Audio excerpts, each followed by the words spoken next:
बारिश की रात, हाईवे किनारे शांतिवन लॉज के बाहर अर्जुन अपनी कार रोकता है। कार खराब हो चुकी है और सबसे पास का शहर 40 किलोमीटर दूर है। लॉज पुराना है, लेकिन यही एकमात्र ठिकाना है। रिसेप्शन पर एक बुजुर्ग आदमी बैठा है, कम बोलने वाला, लेकिन उसकी नजरें अजीब तरीके से अर्जुन को टटोल रही हैं। कमरा चाहिए, अर्जुन कहता है। बूढ़ा धीरे से जवाब देता है, सब खाली हैं, बस कमरा नंबर 6 में मत जाना। अर्जुन पूछता है, क्यों? वो कमरा भूलों का है। जो वहां जाता है वो अपनी जिंदगी की कुछ बातें भूल कर लौटता है, और जो बातें याद रहती हैं वो उसे पूरी जिंदगी सताती हैं। अर्जुन हंस देता है, लेकिन उसकी जिज्ञासा जीत जाती है। वो उस बूढ़े आदमी को कहता है, यही 6 नंबर दे दो। चाबी लेकर वो कमरे की तरफ चला जाता है। कमरा बिल्कुल साधारण है। पुराना पंखा, हल्की सी सीलन और एक मेज जिस पर एक डायरी रखी है। अर्जुन डायरी खोलता है। पहले पन्ने पर लिखा है, अगर तुम इसे पढ़ रहे हो तो जान लो मैं भी तुम्हारी तरह यहाँ पहली बार आया था।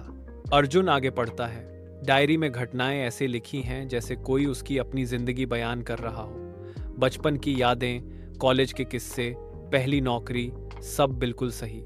लेकिन जैसे जैसे पन्ने पलटते हैं उसमें ऐसी घटनाएं भी लिखी हैं जो अभी तक हुई ही नहीं। 26 अगस्त रात 1:15 पर दरवाजे पर दस्तक होगी। तुम खोलोगे और वही तुम्हारा आखिरी फैसला होगा।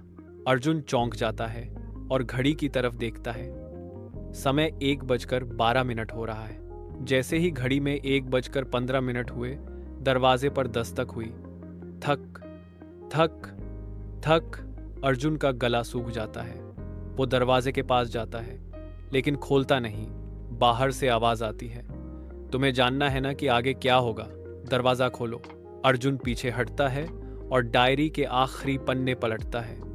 उस पर सिर्फ एक लाइन लिखी है, अगर तुमने खोला तो ये कहानी यहीं खत्म होगी। अगर नहीं खोला तो ये कहानी कल किसी और के साथ शुरू होगी। अर्जुन सोच में पड़ जाता है।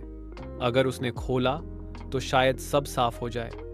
अगर नहीं खोला तो रहस्य हमेशा रह जाएगा। अगली सुबह रिसेप्शन पर बूढ़ा वही चाबी मेज पर रखता है। कमरा नंबर 6 फिर से खाली है और मेज पर पड़ी डायरी के पहले पन्ने में अब एक नई लाइन जुड़ गई है, अगर तुम इसे पढ़ रहे हो तो जान लो मैं अर्जुन हूं। आप क्या सोचते हैं? क्या अर्जुन ने दरवाजा खोला था? डायरी कौन लिख रहा है? भूलों का कमरा सच में है या ये लोगों के फैसलों का खेल है? कृपया कमेंट सेक्शन में अपने विचार जरूर लिखें। अगर आपको कहानी पसंद आई हो तो लाइक करें और ऐसे और वीडियोस के लिए सब्सक्राइब करें। हर लाइक हमें ऐसे और वीडियो बनाने के लिए प्रेरित करता है। धन्यवाद।